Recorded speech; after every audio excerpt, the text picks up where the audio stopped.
মানে ও পড়েও যেতে রাজি আছে এখান থেকে, তাও আমাদের কাছে আসতে রাজি নয়। Hello, welcome to Shuvi stories. আজকে একটা নতুন স্টোরি, মানে স্টোরিটা আমাদেরকেও খুব ভাবাচ্ছে। এখন বাজে দুপুর 3:20, প্রচণ্ড বৃষ্টি হচ্ছে বাইরে। তো যাই হোক, আমাদের হচ্ছে দুটো বিড়াল আছে, একটা মেয়ে বিড়াল একটা ছেলে বিড়াল। তো দুজনের মধ্যে একজনের নাম হচ্ছে পুলু, একজনের নাম হচ্ছে খিচি। তো খিচি আমাদের মেয়ে বিড়াল, আমি আগেও ওকে নিয়ে ভিডিও করেছি। পুলু হচ্ছে আমাদের ছেলে বিড়ালটা। তো যেই বিড়াল সকালবেলা দরজা খুলতে না খুলতেই সেই যে ঘরে ঢুকবে আর বেরিয়ে যাবে হচ্ছে গিয়ে রাত্রেবেলা, সেই বিড়াল দুদিন ধরে আমাদের কাছেই আসছে না। যে আমাদের হাতের ওপর শোবে, গায়ের ওপর শোবে, সে আমাদের কাছেই আসছে না, আমাদেরকে দেখলে পালাচ্ছে। আমার বাবা অতটা চটকাচটকি করে না, তো বাবার কাছে যাচ্ছে, কিন্তু মা আর আমার কাছে যাচ্ছে না। তো তাই জন্য ভাবছি মেবি হতে পারে আমরা প্রচণ্ড ওকে চটকাচটকি করে ফেলছি, যেটা ওর পছন্দ হচ্ছে না, তাই জন্য হয়তো আমাদের থেকে দূরে দূরে থাকছে।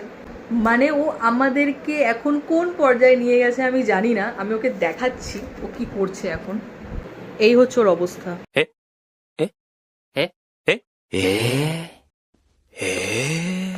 মানে এত জায়গা পড়ে রয়েছে যেগুলো ওর জায়গা, সারাক্ষণ আমাদের সাথে এই মেঝের মধ্যে শুয়ে থাকে। এখন তার এই অবস্থা, বৃষ্টি পড়ছে, ও বাইরে বেরোতেও পারছে না, আবার আমাদের সাথে থাকতেও পারছে না, তাই এখানেও শুয়ে রয়েছে। মানে ও পড়েও যেতে রাজি আছে এখান থেকে, তাও আমাদের কাছে আসতে রাজি নয়। মানে আমি সিরিয়াসলি বুঝতে পারছি না ওর কি হয়েছে।